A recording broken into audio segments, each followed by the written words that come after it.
Hey everybody, it's your hospitality friend Glenn here at the Hospitality Show. I found myself, Mr. Matt Schwartz, Chief Technology Officer with Sage Hospitality. But first, I want to thank my friends over at Exonify, powering guest experiences through frontline teams. Please check them out at exonify.com.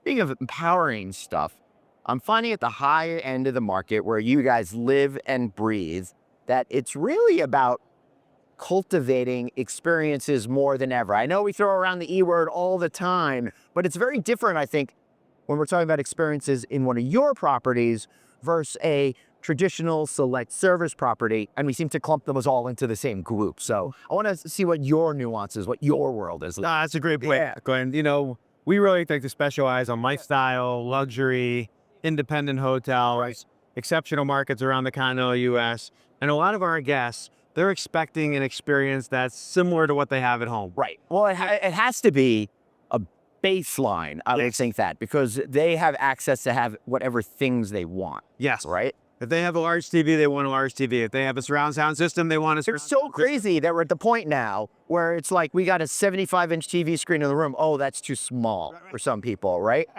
Yeah. Yeah, and then there's also folks who say, I don't have a remote control at home. Why do I have a remote control in the guest room? Why can't I just use voice controls? Oh, my goodness. And I want voice control for the lights. I want voice control for the thermostat. I want voice control. Why do I want to touch anything? I tried that with my wife, but I sleep on the couch now.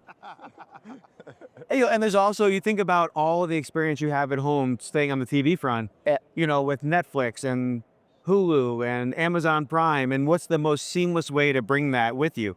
Maybe it's on your device with your subscription. Maybe it's on the big screen.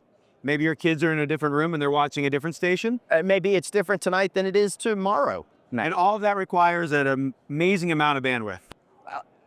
So how do you think about then bandwidth and having the amazing amount? And is the amazing amount in 25 going to cut it for the amazing amount that you need in 2030, for example? Well, you think about what's going to happen in the next 5-10 years as there's more augmented reality, more virtual reality. Think about all the headsets people have. And then just think about the 4K content that the Netflix and the Amazon Primes are pumping out there. The bandwidth we have today is not going to be sufficient. We're going to have to make even larger investments in bandwidth. Well, what about the whole notion of like 8K TVs and stuff like that? I think that could be a reality as well. That could be. And then just think about what people are surfing on. Yeah. You know, you're not just doing a quick little Google search anymore. Now you're searching through LLMs and you're pulling back all these deep videos. Or your kids are creating TikToks. Right. Or your kids are creating videos on Sora or Veo.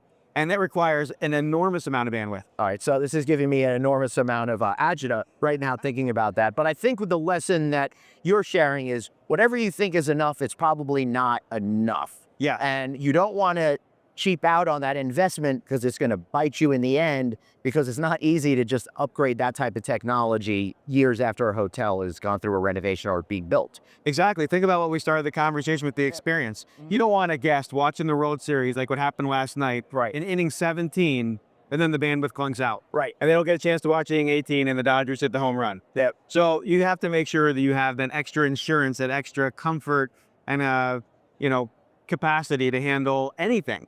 Because people are bringing more devices, they're doing more with those devices, and they're doing a lot more video.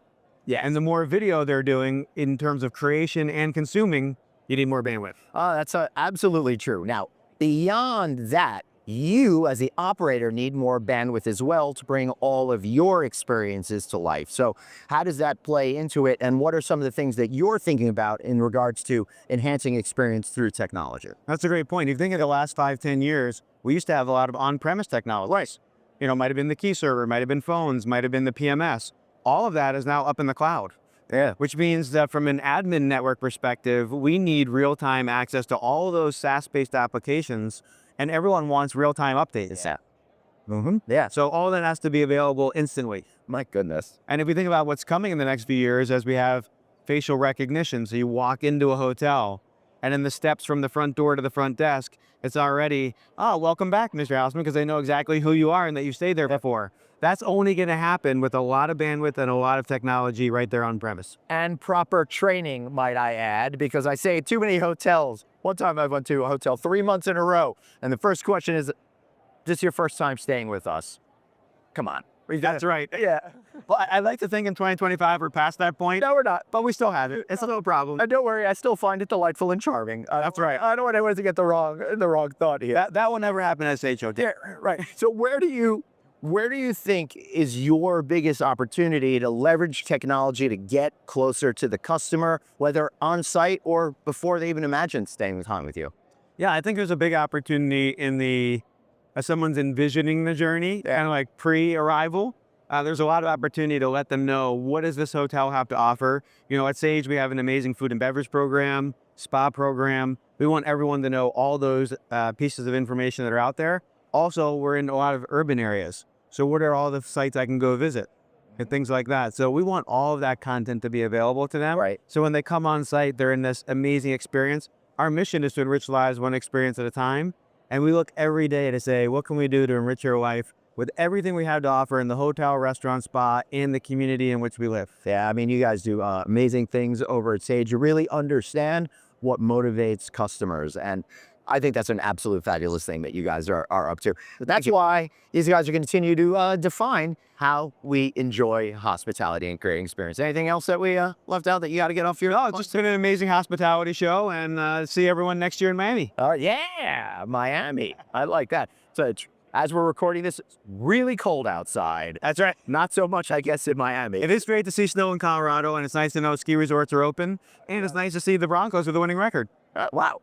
A lot of miracles are happening over here, people. Join us next year. See you later. Bye.